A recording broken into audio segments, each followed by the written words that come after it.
Приятели, една бърза новина, положителна от Общински съвет Силистра от заседанието, което приключи преди малко. Подробният устройствен план, който беше за имота до крепостта Меджиди Табия, до стълбите точно, беше отхвърлен с пълно мнозинство.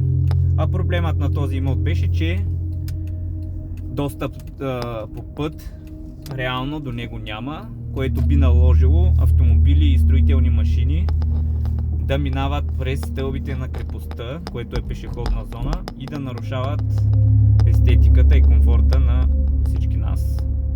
Радвам се, че след като вдигнахме шум и след като всички общински съветници се запознаха реално с проблема, нещата се решиха в положителна насока и отново казвам с пълно единодушие, което ме навежда на мисълта, че има някаква светлина в тунела, поне по някои въпроси. Така че ето една положителна новина, която споделям днес с вас.